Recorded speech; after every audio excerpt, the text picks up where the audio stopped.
السلام علیکم ورحمۃ اللہ وبرکاتہ۔ الحمدللہ حرم پاک میں بیٹھا ہوں، کعبہ مشرفہ کے سامنے ہوں، اور آپ سب کے لیے دعا گو ہوں کہ رب کریم آپ سب کی بھی بے حساب، ہم سب کی بے حساب مغفرت فرمائے، ہم سب کے گناہوں کو معاف فرمائے۔ آپ بھی کعبہ مشرفہ کا دیدار کر کے اپنی دلی تمنائیں، آرزوئیں، دعائیں کر لیجئے۔ اللہ کریم ہم سب کو اس در کی بار بار حاضری عطا فرمائے، یہ پرکیف منظر بار بار دیکھنا نصیب فرمائے، ہمارے والدین کی، نبی پاک علیہ الصلوۃ والسلام کی ساری امت کی بخشش فرمائے۔ ہم میں جو بیمار ہیں یا اللہ انہیں شفا عطا فرما، بے روزگاروں کو رزق حلال عطا فرما، تنگ دستوں کو فراخ دستی دے دے، بے اولادوں کو نیک اور صالح اولاد دے دے، جن کو اولاد دی ہے ان کی اولاد کو ان کا فرما بردار بنا دے، مغفرت کا ذریعہ بنا دے۔ اللہ ہمیں اولاد کا سکھ نصیب فرما، جن کے گھروں میں بچیاں ہیں مولا اچھے اور نیک رشتے عطا کر دے۔ اے کریم تیرے خزانوں میں کمی نہیں ہے، دنیا بھر میں جہاں جہاں مسلمان پریشان ہیں غیب سے ان کی مدد فرما۔ اے اللہ آج تیرے گھر کا دیدار نصیب کیا ہے، بروز قیامت اپنا دیدار عطا فرما، جنت میں بلا حساب داخلہ عطا فرما، محشر کی سختیوں، محشر کی پیاس، محشر کی وحشت سے محفوظ فرما۔ اے اللہ ہم سب کے ایمان کی حفاظت فرما۔ اے اللہ ہم سب کو قبر میں نبی پاک علیہ الصلوۃ والسلام کی دید عطا فرما۔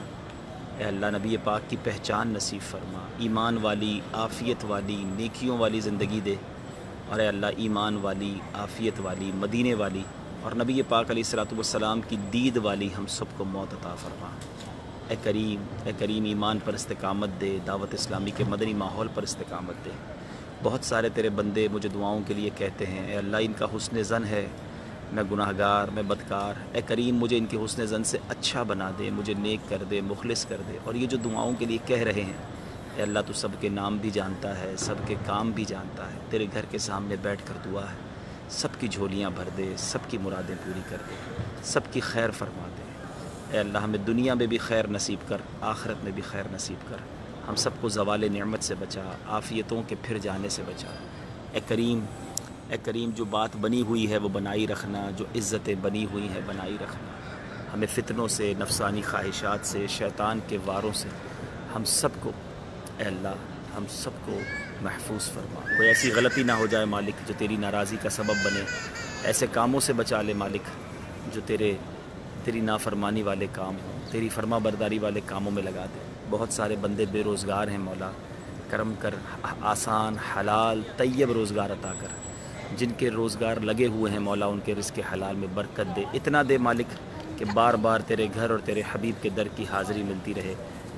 اے کریم اپنے در کے سوا کسی کا محتاج نہ کیجیے، ہمیں بار بار حرمین طیبین کی حاضری عطا فرما، جو تڑپ رہے ہیں انہیں بھی مکہ دکھا دے، انہیں بھی مدینہ دکھا دے۔ آپ سب بھی میرے لیے دعا کیجیے گا، میں آپ سب کے لیے دعا گو ہوں اس مقدس مقام پر کہ اللہ آپ سب کو اس در کی بار بار حاضری عطا فرمائے، مدینے کی حاضری عطا فرمائے۔ اللہ تعالی ہمارے ایمانوں کی حفاظت فرمائے، ہمیں دعوت اسلامی کے مدنی ماحول پر استقامت دے، خوب مدنی کام کرتے رہیے میٹھے اسلامی بھائیوں۔ بالخصوص محرم الحرام کے اب جو مدنی قافلے جا رہے ہیں، کعبے کے سامنے دعا ہے یا اللہ جو اس بار 8، 9، 10 یا 9، 10، 11 محرم الحرام کے مدنی قافلے میں سفر کریں، آئندہ سال ان سب کو حج کی سعادت نصیب فرما۔ مجھے بھی دعاؤں میں یاد رکھیے۔ فی امان اللہ۔ السلام علیکم ورحمۃ اللہ وبرکاتہ۔